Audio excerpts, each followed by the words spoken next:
Would you rather just not have Jason around right now? Probably. This is the Business Turnaround Show. We have frustrations on our side of things, and I'm sure he has frustrations on his side of things. Effort stinks. I need numbers. Yeah. You're just a number. No matter how hard you work, you're never going to be anything more than a number. There have definitely been times where I've wanted to get out of the business. Today, we're in Kansas, visiting Luke and Logan from Warrior Outdoors. Not a lot of people get to see their brother every day, but yeah, it's super stressful. Last year, they did almost $1.3 million in revenue. And even though sometimes I feel rich, I also feel very poor. They tend to overthink. That's how we get stuff done, like really get it done, so. Yeah. But they only have $6,000 in the bank. We're back to zero again. Like our payroll has been out of control. They have over $300,000 worth of loans, They have a ton of equipment. That is not where the money in the business is at. and no one is being held accountable. Why do you think you can't hold people accountable? I'm not very good at that. So you just avoid confrontation and you don't want to tell people what to do. Luke's going to be heartbroken, I think. I'll be okay. My name is Mike Andes. I'm the founder of Augusta Lawn Care. We have over 180 locations around the world. He knows how to play the game, and I'm not that good at it. Is Jason the operations manager? Is Logan the operations manager? Is Luke the operations manager? Who's my boss? It's ridiculous. I travel the country fixing struggling businesses. We just said right before this, if we had to right now, given all the information we have, we need him to go.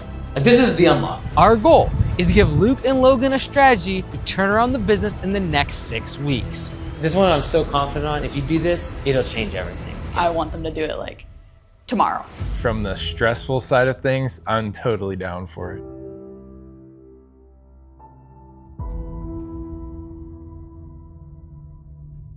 For 7 years, I ran the business with my brother. We were really small, like we had $30,000 or less a year. Very part-time while we were in school. I know it's like to be running your business with a brother and there being conflict. But I don't know what it's like to be running your business with your brother and the business being in debt like it is. Like when I was doing it with my brother, we were both making good money while we were in school. So like 15 grand a pop for each of us, paid our way through college essentially. Hey guys, how's it going? Good, how are you doing? And you're Logan, right? Yes. And you're Luke? Luke, yep. Good to meet you guys. Nice to Awesome. meet you. Great shop space you got here. Yeah. Hi, I'm Logan with Warrior Outdoors. Currently the maintenance manager, sales manager for maintenance. I was like 12 or 14, like when I started working full time here. I worked for Luke for the first like 6 years. I started an insurance brokerage company, ran it for like 2.5 years. And then I came back. So I've been here for about 3 years in this capacity. Building a business with someone you trust is always a good idea. And because there's inherent trust already built, it's a common connection to like, oh, I'll start a business with that person. And it's not a bad thing. There are some great businesses that are built with family members. There's also a lot of struggle that comes along with it. My name is Luke Whitlow. I oversee the design build side of the business. I started it to like get through college kind of a thing. I'd come back every weekend and mow, and then Logan would help me. So like for us, it's not a big deal. Like we have the similar morals, we have the similar thought process. And you know how to make everyone mad, and you know everyone's failures and weaknesses and their past and everything that goes into that. Like when we're on a project together, Oh, we know the next move. you don't need to talk. Like it's crazy. I bet we'd be 3 people on a mow crew. Yeah, easily. It's ridiculous. Yeah, my wife does all the admin. She's inside. And to have your wife in the office makes it even more difficult, because then you can't go home and like disconnect from the chaos. You have to just keep talking about it. So how long have you been at the shop? Been since 2020. Is that when you got the house or just started building it Yeah, back we here? just moved in here before we were running out of our parents' place, like south of town. Yeah, that's Luke's house right there. Yeah. If you want a tour of that, I might need to give my wife a heads up. We used to work in the basement. Yeah. Before this, and it was awful. And then there's not a lot of work-life separation. We'd be working till like 7, 8 at night, and the guys are like, "You guys don't work," and I was like, They just didn't see us. Yeah, so they do like 1.2, 1.3 million in revenue last year. It looks like they're on track for like 1.5 this year. They were at 529 for 5 months. Like, they're honestly, they'll do 1.3, 1.4 again this year, honestly, unless there's something I'm not seeing. They might be counting all their money they're earning it, like so like their accrual and not their cash accounting. That could be the case. And so like the past few years, has revenue been about the same, or you've been growing pretty quickly? It's been pretty similar the past few years. Prior to that, we were doubling revenue year after year. We got to about the 1.2 mark and have kind of plateaued. We've gone up and down a little bit. This year, I think we're tracking a little bit better. I think we'll hit 2 million. Yeah. The second half of the year is where a lot more of the revenue is for you guys then? Yeah, we had a horrible beginning of the year. I don't know, contracts just didn't get signed until like a month later than normal. So Got it. we had about a month late start. as far as install and all that kind This of year. stuff. So. Okay. Kansas is a weird place. It is a weird place. A lot of landscaping. Yeah, we're small fries. You go like 5 miles from here, you got Epic. They're probably 25 million. Signature's probably 50 million. Hermes does about 50. There's a lot of landscaping. So we keep like our skid loader here. We have like a mini excavator. Those are our old fleet of mowers that I'm selling. My very first stand on was that model. They run pretty well. They're great. You had this since like 2020? Yeah, some of them are some of them- 2018 even. Really? Yeah. Yeah. So they got like 2,000 plus hours on them. Yeah, they're ready to kind of be moved on. So then Because you guys got all the Vertexes this year then? Just got Just them like got a couple 'em. weeks ago. we were running all John Deeres and we loved them, but they started breaking. Really? So And we're then like they kind of at the changed end the of their model. lifetime.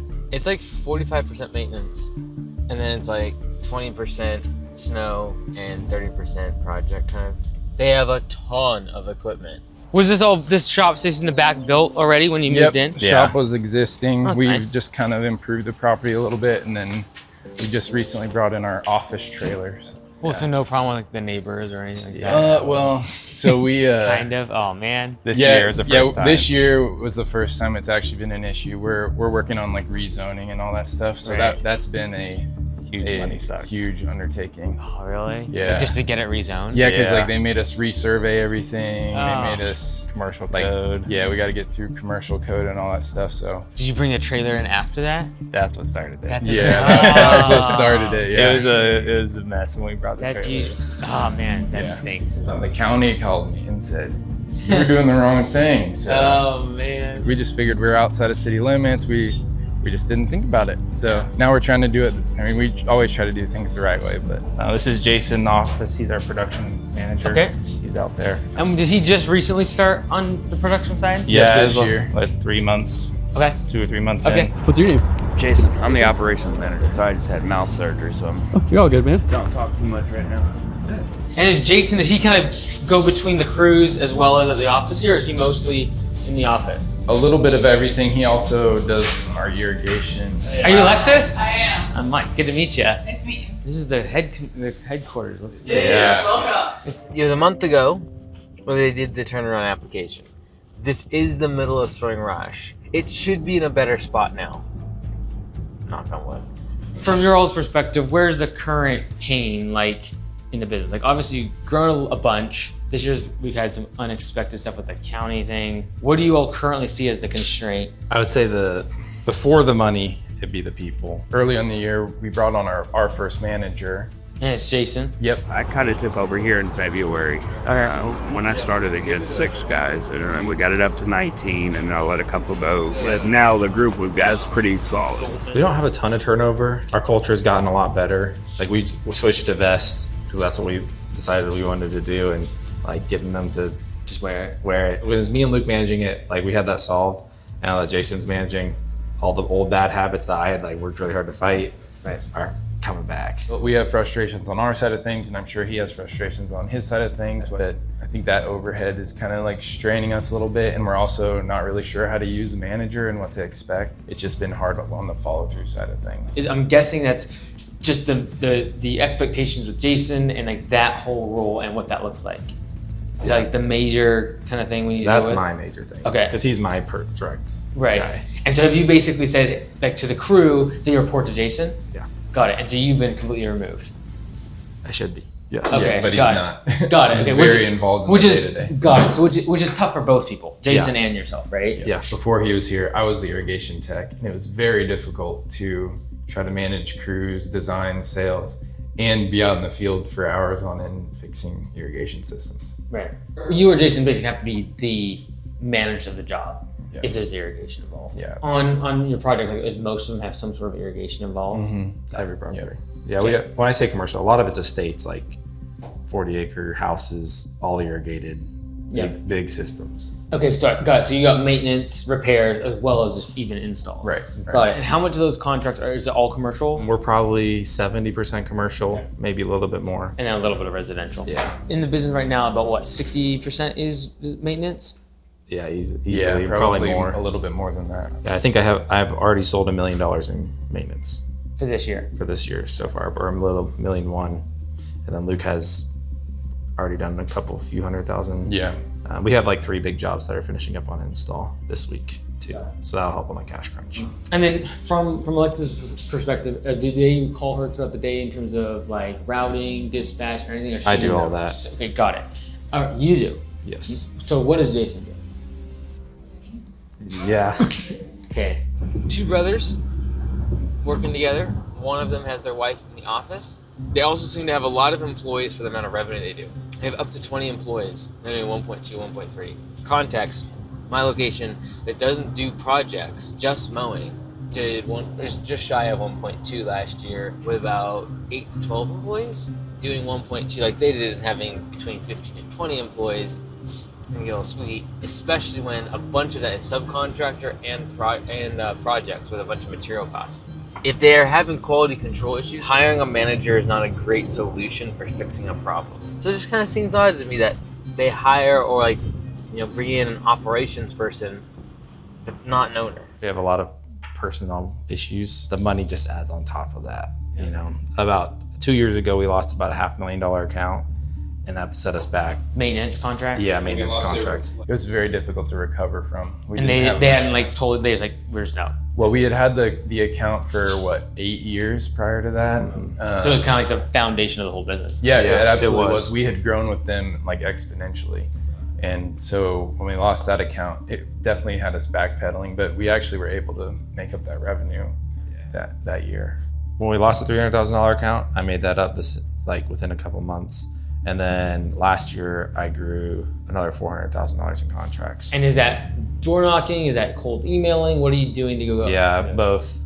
So most of it, I'll go door knocking.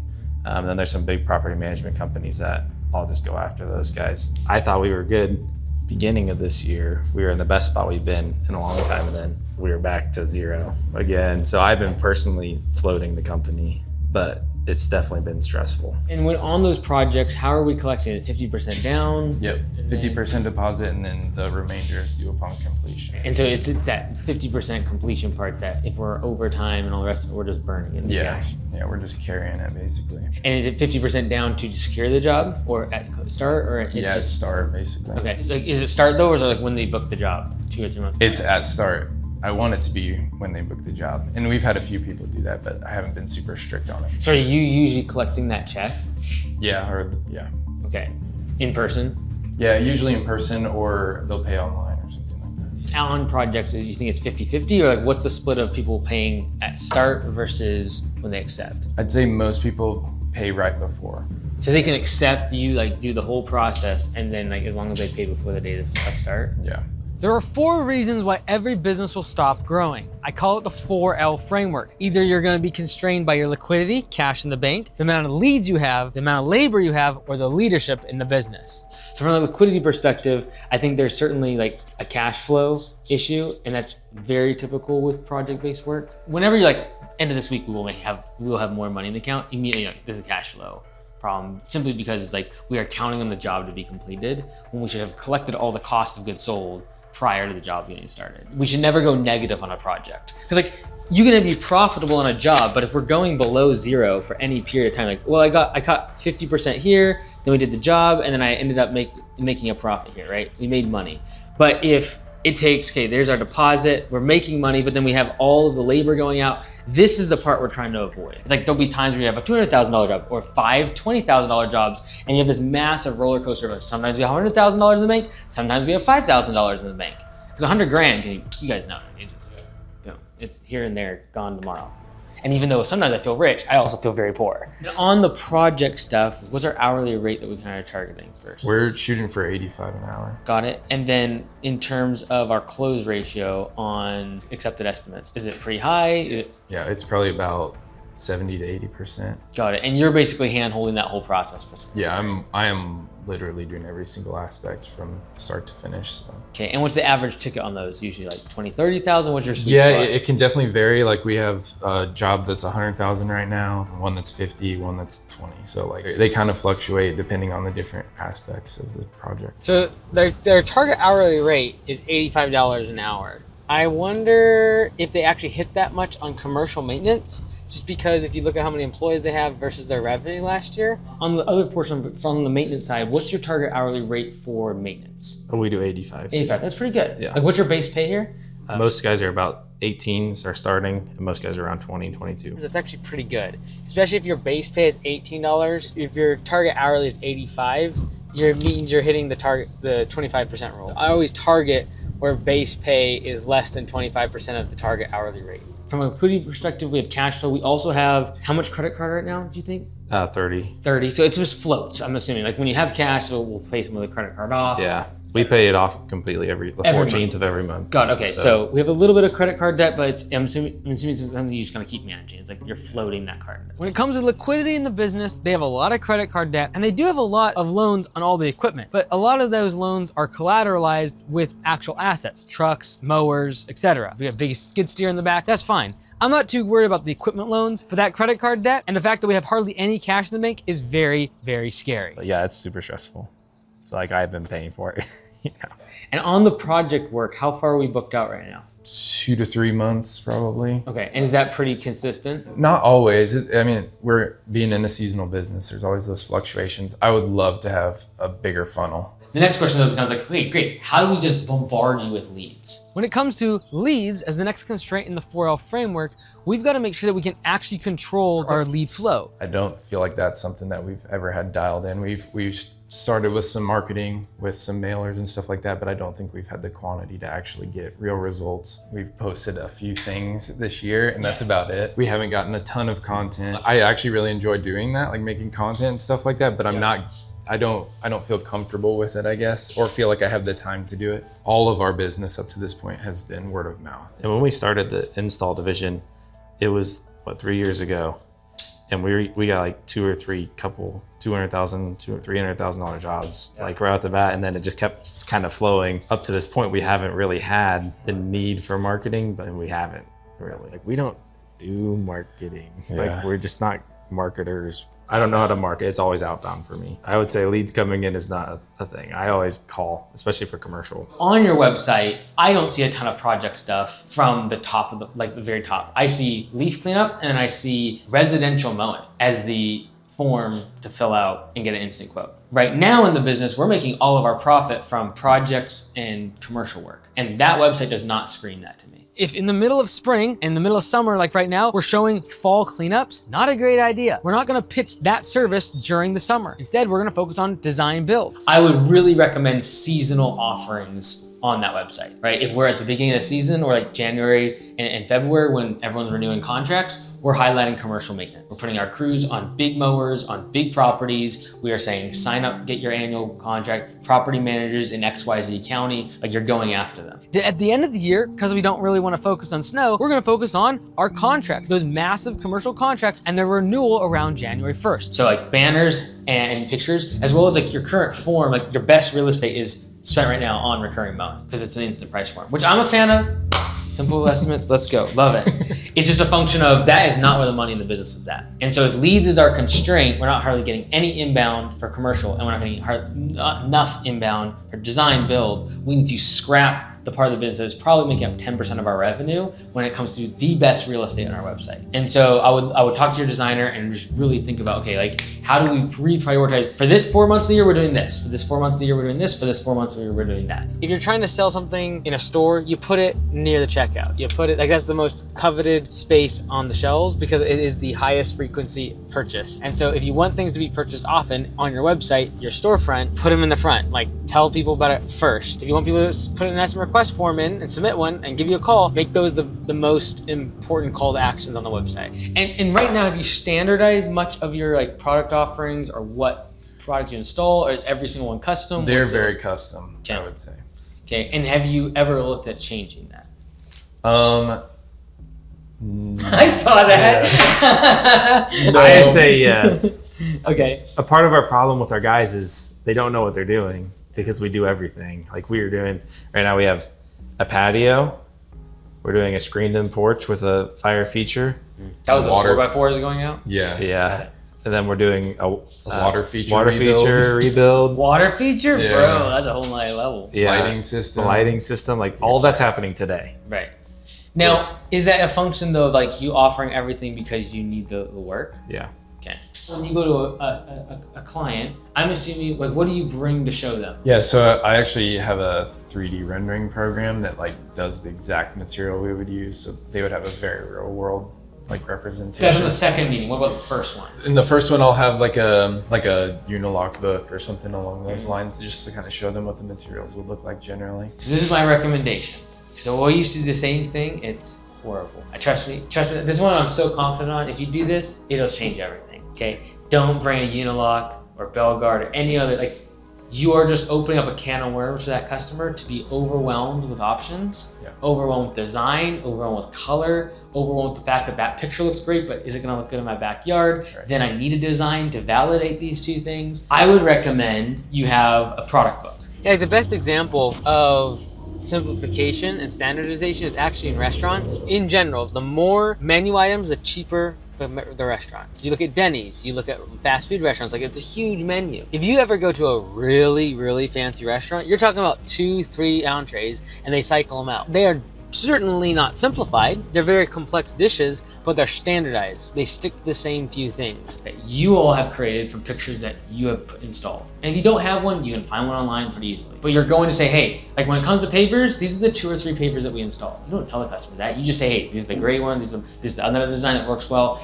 Like we only had 2 pavers. We eventually got to 1 paver. The design was like a pretty complicated 5-piece design. It was Rio from Belgar, like it was a very specific kind. We only ever did that paver, but it's because I had 4 different pictures in my product book of it in different scenarios that I feel like, okay, this is gonna be a pathway. Great, we'll turn to the pathway page. Do you like this? Yes. Okay, great, I'm using that. It also makes the design process like 10% is like way shorter. Yeah. Because you have the 2 or 3 things you drag in, very simple, and you could eventually probably get away from even doing a lot of the big designs up for like $10,000, $20,000, $30,000 jobs because your pictures tell everything. And so if you want to be paid well, you either go super, super custom and every single job is different and every single job is its own special snowflake. But if you're going to do that, the owner or someone very, very skilled is going to have to be on the job. And their goal is to be able to move out of the business. And if their goal is to move out of the business, try to do it in a way that it would be easy to replace yourself. And then what's really great is your labor gets trained much faster. So we got to where we had one type of block, one type of paver, and one type of natural stone for patios. And we trained all of our crews on those 3 things in 2 days. And after that, they just knew how to do it all. Because we'd be like, okay, great. When do you see a wall? You see on a slope this way, and we have to put against the angle. Then there's other times we're going into the wall. Okay, we just did all of these scenarios at our shop space, and then they could do it all. Like they had seen it. And after they do them like 3 or 4 times, they're so efficient. Because what kills me on custom is you get there and it takes half a day, and it's like we put it together, oh, take it apart, and then put it together, and then back and forth. Finally we get it, then we can just copy and paste. You can cut that whole first part out just by saying this is the same type of product every single time, and there's way less management on your part because your crew just gets so good at installing. Right. All right. So like that's where like I do think lead solves a lot of this problem. Because you've got so many leads, you'd be like, okay, we're gonna cut this service out, we're gonna cut this service out, we're gonna cut this service out.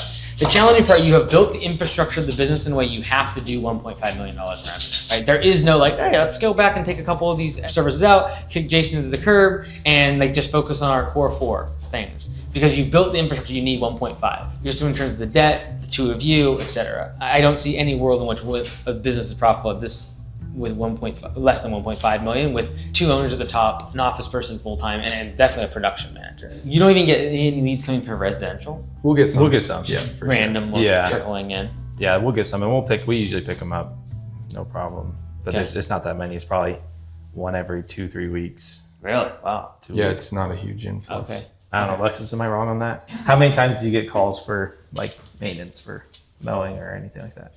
Maybe a couple times a week. If it's like a true residential, like they just want their yard push mowed, we lose that account every time.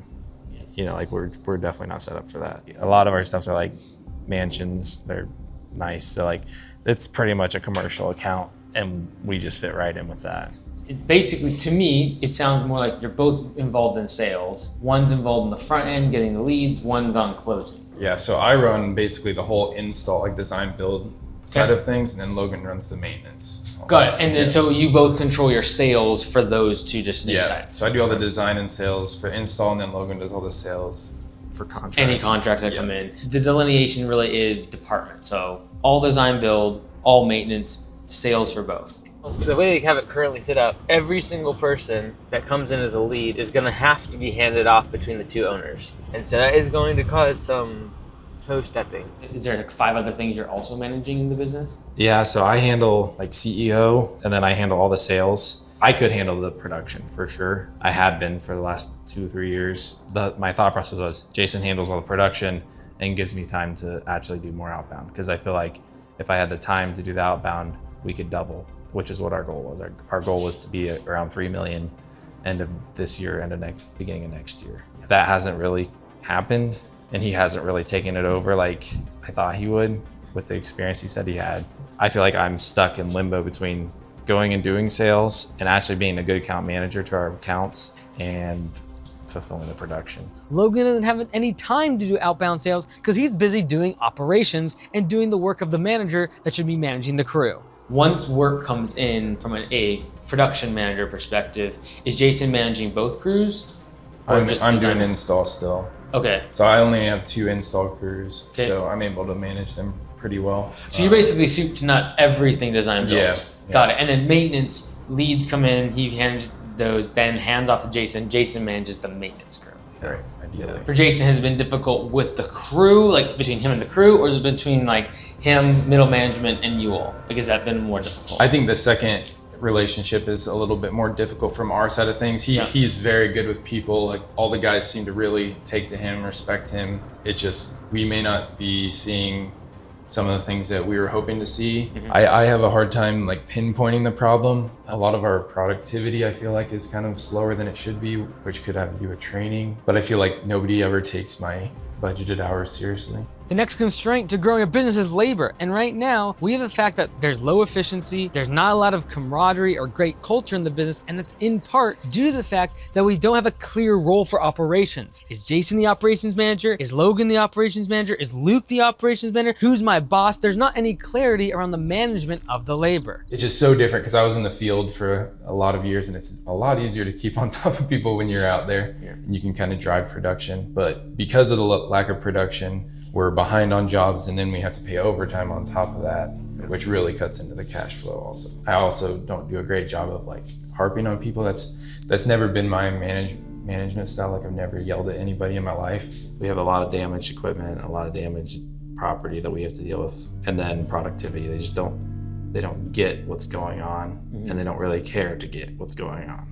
They kind of like to just come in, whatever it takes is what it takes. They don't care to look at the budget hours, no matter. I had it pretty good when I was managing it. I had them starting to like get on track with that, but we're like 60% productivity this year, and that's been killing us with overtime. I mean, we've just been. Is that blend between both departments? Yeah. 60%. Yeah, we're pretty close to that. So that's part of our problem. Like, our payroll has been out of control. From a labor perspective, we have all identified that there's like low efficiency.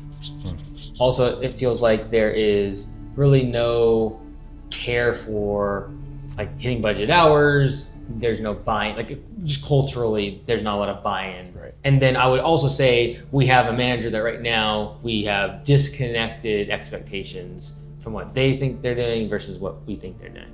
Okay. And so have you talked to him about like, hey, this is like, what can I do? What has the conversation been with Jason? It's been sporadic. I'm not very good at that. Like, I am the worst person at accountability with the guys, and especially Jason, because Jason, he's super smart. I don't know, not manipulative, but like he knows how to play the game, and I'm not that good at it as far as like managing him. So I've just been struggling with holding him accountable. I thought I had been super clear about what I wanted, and then things just aren't being followed through on. In my opinion, but I also haven't been like every week meeting with him. It's like I would tell him something, and then like 2 weeks later I'd be like, hey, this happened. He'd be like, no. I'd be like, okay, well, what can we do about it now? It's just continual cycle like that. And then he's had a ton of medical issues. He had all his teeth removed. He's been having surgery like every couple weeks. So he's in and out a lot. It's been a strain. And we want to be On like our side, understanding yeah. to him, but like he's missed a lot of work. I think a lot of the things they see as problems in the crew is just a function of, you know, and then them saying they don't hold the team accountable is actually like, you can't hold anyone accountable if they don't know who they're accountable to. Who am I accountable to and what am I accountable for are the two questions you have to answer for a team member. So In a team meeting, for example, is everyone looking to you as CEO? Yeah. And then what if he says something like in the meeting? Like, is he an owner? Like, what's the role? What's the dynamic between the two of you in relation to the crew? Do they see you as the owner really? Or do they see like this is a joint thing going on? It's definitely joint. Yeah. To be honest, I don't even know if they really understand that he'd be the CEO, to be honest. So you look at both of you running the business. Yeah, just Pretty kind of, equally. we're almost running like two separate businesses that kind of overlap. Design, Yeah, build, and yeah. maintenance. Who am I reporting to, and what are the metrics of success? And neither of those things are well defined. And so it's not that they don't hold people accountable. They haven't created systems in place to be able to hold anyone accountable to anything, because they don't have a system in place for it. They don't have metrics, and they don't have any roles and responsibilities as a leadership team, so people know who to report to. Have you talked to Jason about like his role, performance, anything like that, and how has that gone? I have. Didn't go super good. Okay. He thinks he's doing really well. Yeah, You're just a number. No matter how hard Exactly. you work, you're never going to be anything more than a number. It's just, do your thing, you're here. I'm not super good at that. Yeah. Accountability, like I said, so it hasn't gone anywhere. Generally, like, this really kind of goes more to like the leadership stuff. Like what I'm seeing is like sales, operations, and admin. Obviously, Alexis is admin, and then I'm really split on who's sales and operations because you kind of are operating as two different businesses, right? You're kind of like sales and operations / Jason for maintenance, sales and operations for design build. A $5 million business is going to look like you have an estimator for design build, and you have an estimator for maintenance stuff. You have an operations person for design build, you have an operations person for out doing maintenance, and then you have probably admin with a couple assistants underneath. But that's a $4 to $5 million business. Ever considered one of you doing sales and one of you doing operations? I think Luke's a great operations guy. He just doesn't want to admit it, you know. I'm a better outbound sales guy, so that's why I took that on. I mean, I probably upsell our book about 25% of what I sell. So if I have $1 million in contracts, I'm going to sell $250,000 in upsells. But most of our projects are just like one-off things that we don't do their maintenance. They just want a patio or something. He's not going to go cold call apartment complex. He's not going to go do that. Like that's me. I do that. Okay. Like this has been our problem the whole time. It's just like feeling like we're both good at certain things in certain fields, but struggling with other things. I know Logan's a great salesman. I don't have the industry knowledge to do the design stuff that he does as far as patios, and I wouldn't even know how to bid it. I think I'm better at holding people accountable than Luke as far as operations though. So I don't know, we kind of overlap. So the only limitation from saying you are sales and you are operations is you can't sell the design build because you don't have any experience, and he can't keep the crew accountable in terms of operations on the maintenance side. Yeah. Got it. Lots of crossover. Yes. Very much. Okay. And we've struggled with roles. Yeah, that's Yes, very big difficult. time. That's been Huge. one of our biggest things we've been trying to fix, but Yeah, because you're basically you guys are crossing over departments, sales and operations, and you're crossing over like service mixes. Because like the fact that you can still talk to his crew and tell them what to do, immediately there's like, oh, like I have two bosses, which is just confusing for them. Like, there's no like clear leadership. Jason might be actually a result of him like feeling that way. Is like he doesn't really know his role. He doesn't have clear expectations. He doesn't have benchmarks for success, etc. I'm assuming like both of you have pretty shared, aligned goals for the business. What is the vision for the two of you? there have definitely been times where I've wanted to get out of the business. To be honest, one of the reasons Logan came on was so that we could grow it and sell it. My vision is be like 3 to 5 million, have every aspect of the business handled by somebody, and to where me and Luke could step out for a week and then not fall apart. If it's a marketable business, it should be a profitable business. So like, if it's something that we could keep going, we would definitely do that. We have a need to grow to 3 million so it can support both of us, and the management needed to do it because neither of us are super great at accountability. So we're like, we need to at least have a production management level so that they can have that. And that was my goal. Yeah, I kind of saw a couple times where like they inferred that because they didn't yell at people and they weren't harsh with people, that therefore they couldn't hold people accountable. Why don't you guys think you guys are good at holding people accountable? I've heard this a lot. Why do you think that? I struggle personally with conflict. Like I'm not a confrontational person. Right, but the confrontational and keeping someone accountable are very different. So like, why do you think you can't hold people accountable? Just haven't. So you just avoid confrontation and you don't want to tell people what to do. I feel like personally, I've held myself to like a relatively high standard for how I perform and everything.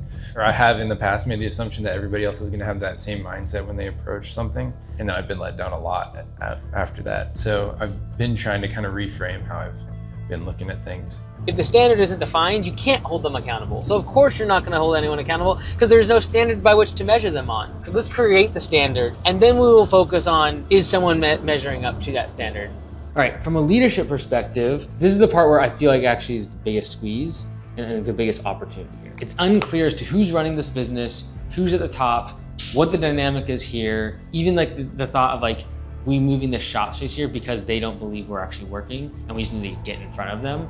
It shows some level of like, there's a disconnect a little bit. The last constraint in the 4L framework is leadership. And right now, we don't have any clarity of where's the business going, what's our role, what's our success metrics, and we've got to figure out what sales, operations, and admin functions of the business are responsible for. Who's responsible for what, and what is success look like in the sales department with close ratio and certain metrics? What does operations look like in terms of successful, in terms of efficiency score, and people showing up on time? And same thing for admin. We've got to make sure we have clear roles inside the business. Suspend belief for a second and pretend like there's no cameras here. And we can take this out if it needs to be. Would you rather just not have Jason around right now? Like if you could just push a button, he's just gone and you're able to manage the crew, would that be the best thing? We can cut this out. Probably. I think that's what the business needs. It can't afford another manager right now. Like I think they're the classic business where basically they've got ahead of their growth and they've built the infrastructure and the leadership team for a larger business. And I'm not against that if you have plenty of capital to pour on marketing to be able to make sure the business actually gets that size. When we have 1.2 to 1.5 million revenue, let's just say this year it's gonna be higher, so 1.5. We have 2 owners, we have someone in the office, we like a 4th production manager on a lower margin because it's commercial work. And then we also have a lot of subcontractors and design build, so like our cost of goods is higher. We have like a relatively low margin to work with. Now, if we were able to scale up, and because they had delineation between the 4 roles, he was able to focus just on sales, and this year we're gonna do 3 million, very different conversation. So not against having other managers in place, but if you're gonna scale past 1.5 and start getting a whole bunch of general managers in place, you better make sure the business has plenty of capital to actually scale that size. The reason I haven't let him go is because I feel like I haven't fairly done a good job to tell him what to do. Okay. So like I feel like to let him go, it's because of, yes, some things he's doing, but a lot of it's because of I just was not a good manager for him. I think he'd feel blindsided. Yeah. And from my side of things, I think he is under the impression he's doing a good job because he's trying hard and he shows up. Like he just had a surgery the other day and he was here on Monday, like he's trying to be present. Like he's just had stuff outside of his control in some cases that have pulled him away. So I do feel like he'd be a little bit blindsided. I feel like, not that I owe it to him or that the business should support it. I personally feel I have done him a disservice. Like I should give him another chance. That's the way I feel. But if we look at like the success metrics of say a crew, it has only diminished once we got a production manager in place. You know, whether or not you think you can or cannot hold someone accountable, your crews performed better under you than the current production manager.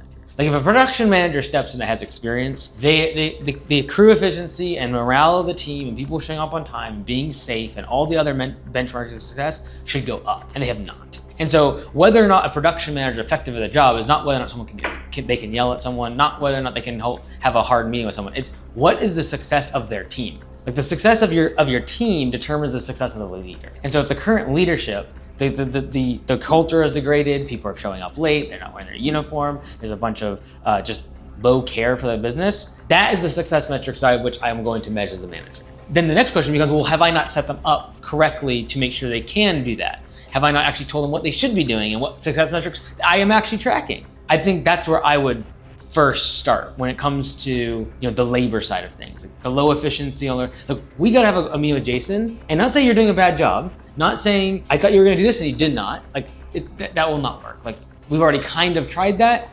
It doesn't work. Like no one's going to take that well. Very, very rarely, unless someone was raised in a very militant home, will they react to someone saying you're doing a bad job. Like it's pretty obvious based upon the interaction with Luke and Logan that they think that he shouldn't be around. But they also are very gracious in the fact that, hey, they take responsibility, they didn't set him up for success. How they handle that conversation with him will be very telling as to whether or not they actually do the rest of what's on the 6-week plan. Because if that conversation goes well, they should be able to retain the employee, it sounds like Jason's sons work for the business. My oldest son's coming in and helping out. he's doing fabulous. Getting the next generation in on it. Big old boy, he's bringing home $500-600 a week. He's loving it. Like, they'll be able to retain all of them if they just have that conversation and do it well. If it doesn't go well and they start casting blame or saying negative things about his performance, that is not the time and place to do it. And you got to be self-reflective enough that if you're going to say, hey, I'm taking ownership of the fact that this person wasn't successful in their role because I didn't set them up for success, then you've got to be able to not say in the moment, even if they lash out a little bit, the negativity that you want to. You have to withhold that. And so if we actually want to give Jason a shot at it, it's simply a measure of like, hey, let's get really clear about what success looks like for a production manager at Warrior Outdoors. Here's the efficiency score. Here's going to be what our overtime looks like. Here's what percentage of revenue is going out the door to wages and maybe safety cases and callbacks, for example. This is not confrontational. I would actually say the thing that you said to me, which is like, I don't feel like I have set you up for success. I haven't given you a good shot at this. We want to clearly define what good looks like for production manager so that you can know if you're doing a good job. So that I don't have to say anything, you don't have to say anything, and that we're all speaking the same language. Because you're speaking the language of like efficiency and all this. He's speaking the language of like effort. And you're like, effort stinks. I need numbers. Right. And so like, let's just, okay, these are the things that we're actually gonna benchmark. Because some people, their benchmark is effort. It's like, if you just show up and work really hard and after a surgery, just walk right back into work, you're good. And that's fine. But you are very much the opposite. Like, I need these numbers. I need these efficiencies. I need people to be showing up on time. So make those the benchmarks of success. And then you don't have to tell him anything. The language of the numbers tell him like, you stink. And so if and when you need to let him go, the numbers will just tell him the story. The 6-week plan to turn around Warrior Outdoors is as follows. Number 1, we've got to collect money faster to solve the cash flow problem. I think the first thing is like tighten up deposits. We can't be waiting a few weeks after a job has been accepted for that deposit. We've got to collect it right away. 50% down payment immediately. Collect that cash as soon as possible so I can go use it to go buy the materials and the supplies required to do the work. Right now, you're doing a lot of that in person, right? Like the sales process, and you're going and collecting the check, etc. Is there pushback on getting the check like right when they accept, or even just on doing like through the estimate online? Not a whole lot, to be honest. I just feel like definitely didn't come from a sales background, so I feel a little bit unconfident in some circumstances where I'm asking people for money, I guess. I don't think it would add any friction whatsoever to the sales process. It's just a function of making the ask. Yeah. Like, we need the money no matter what. So we gotta make the ask. Yeah. And so if you take out a couple little things, i.e. a manager that's unproductive, probably adding to your workload, as well as really bad cash flow on projects, we would probably be okay. Like, you're probably at 15% margin. And that's not horrible for this size of business, especially with 2 owners. You're both taking distributions. So tightening up deposits simply comes down to setting clear expectations from the estimate. Like, on the estimate, just saying this is required to get the job on schedule. Like, you can just change the terms. And then when you're selling the job, instead of saying like, once you accept, or just say to get on the schedule, they just require a deposit. Right, which require a deposit. Once you get that deposit, we lock you in. And then you use that on your follow-up process to create scarcity. Hey, Mr. Jones, we're booked out 2 months. We do need to get that deposit to get you locked in the schedule. Just so you know, we do have a few big projects coming down the pipe. I'd love to get you scheduled ASAP so we can just secure that spot. Like, we do not put anyone on the calendar unless they have paid. The second thing we gotta do in the next 6 weeks is make sure the website is updated to show seasonal specific offers for season specific services. Like, our 6-week plan is season specific offers. We just never spent the money on the website because no one goes to it.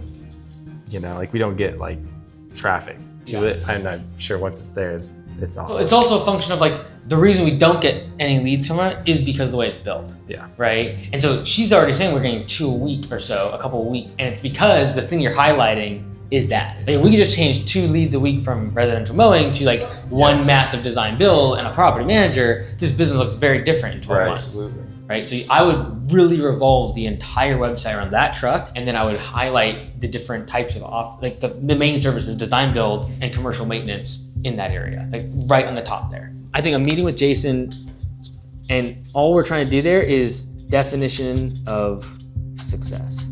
So in the perfect world, he stays on board. I think the next best case scenario is he leaves, but on good terms. And then worst case scenario is he leaves and goes sour. I also think that standardization of product for design build.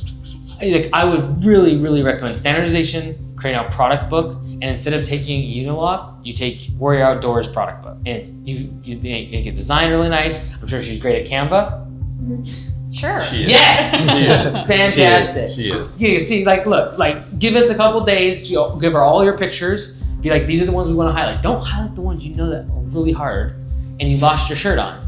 Yeah. this guy is like, yeah.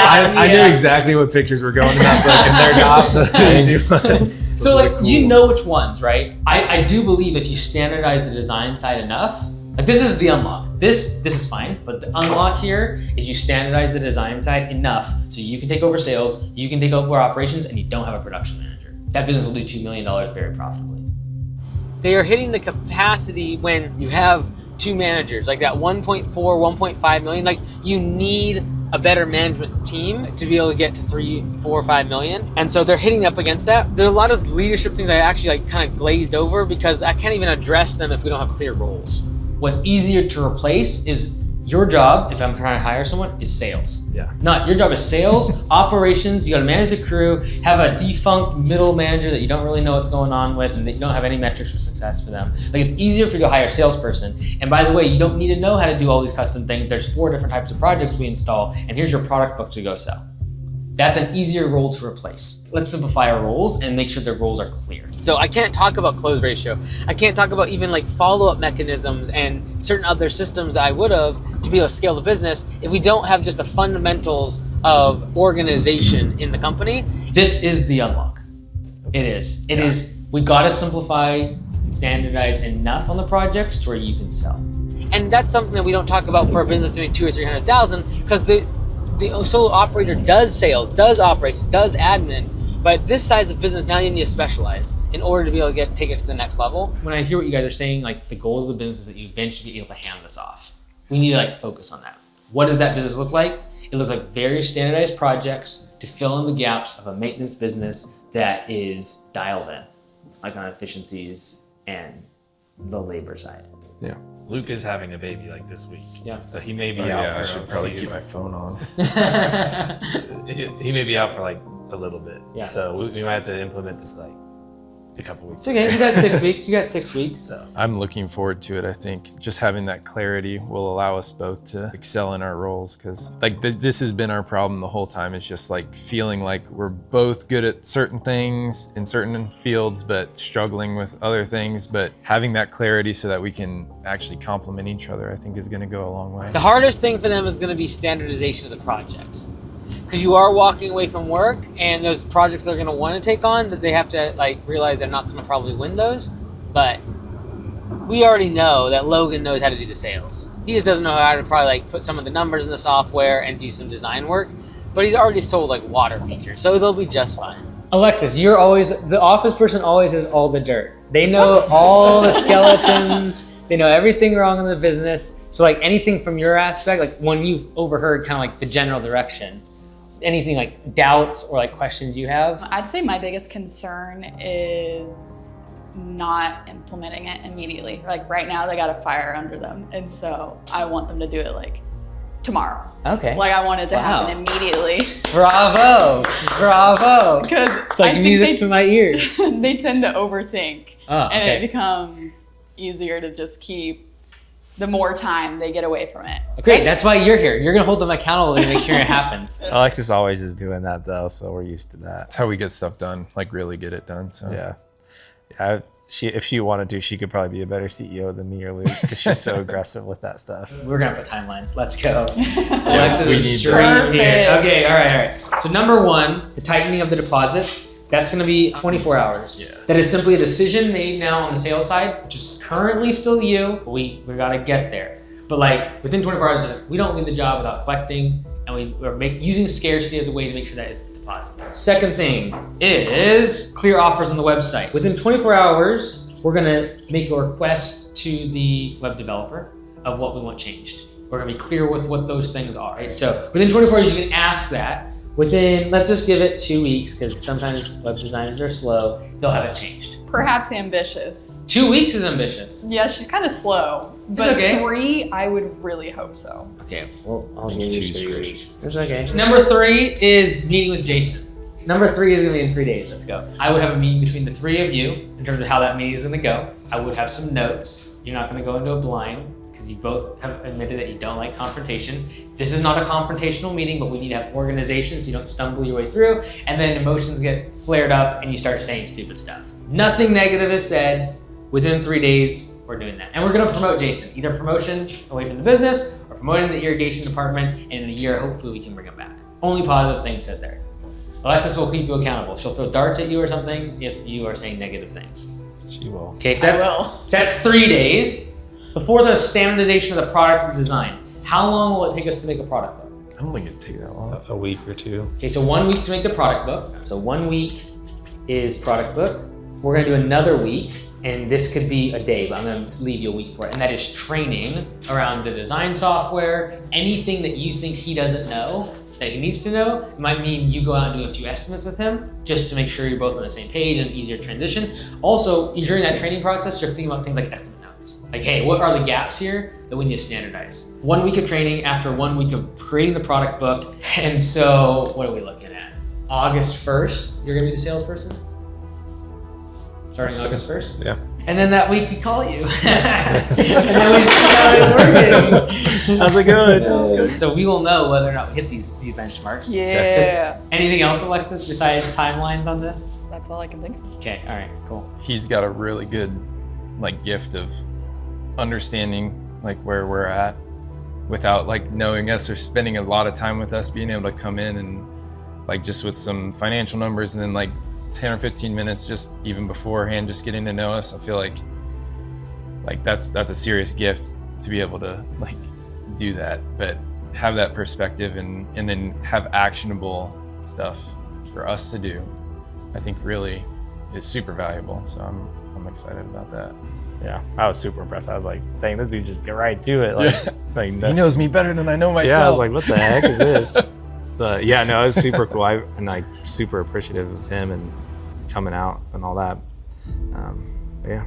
Hey man, thanks for letting us come by. Thank you. I appreciate it. Really appreciate your Absolutely. I appreciate you letting us come out. There's a lot of other people that are in the same boat, same problems. And so if people say dumb stuff, just ignore them. They're just being whatever. But there's a lot of people that take a lot from someone like your size and be like, okay, if they have problems and I'm trying to grow to that size, maybe I need to redo my business now. So when I get that size, I don't have that same problem, right? So I appreciate it. It's really a part of the community and just trying to give back to them. So, all right. Thanks, guys. Thank you. You'll have a good one. Yeah, safe travels. Yeah, enjoy the sunshine. Yeah, definitely. It's a little hot today. Goodness. Really well. He took it really well, and it's been a lot better fit for him. I think it's more his groove, his cup of tea, I guess. So he's been killing it on the irrigation side, and so it's been going good. It's just like one of those things where you build it up bigger in your head than it actually is, and then it ends up being no big deal at all. Yeah, so that's what he's doing. Irrigation tech only. We moved him from salary to hourly, like same rate, but just hourly. So he got everything, same compensation as far as like how much he's getting paid. It's just a little bit different. We're reworking our terms basically. So all future work's gonna have that set up to where we collect the deposit in order to get onto the schedule. So Luke had the baby. he's 3 weeks old. He was born on July 3rd. So I've been holding on the sales and operations for a little bit. So Luke could have some time with them, and then Monday morning we're hitting it split. So I've been doing all the sales meetings for the install though. So I think I have pretty much 100% of the sales now. And Luke's gonna hit the ground running hopefully next week, Monday, for operations. Like Luke's been working on getting that, like while he's been off, he's been working on getting that like set system, like the written like the product sheet and exactly what we're going to offer. So we should be able to implement that in the next couple of weeks or so. That'll make my life a lot easier for sure. Yeah. Yep, and we're working with our web designer also to kind of bring those seasonal offerings to the forefront, and then also kind of simplify our standardized install offerings also, just so we can have a little bit more direction when somebody clicks on our website, so they're not always just seeing a leaf removal page or something like that. So that was definitely kind of at least for me, it kind of hit the pause button on most things. My family definitely my priority over the business, so that took kind of forefront of my bandwidth, and then Logan's done a great job holding down everything in the meantime. So that kind of ate into our productivity as far as our goals. But I think we got a lot of things in place, kind of getting ready to go on all this. So Yeah, for thank you, sure. guys. Yeah, every time I get on YouTube, I see a new mic cam video. Like, oh, is it ours?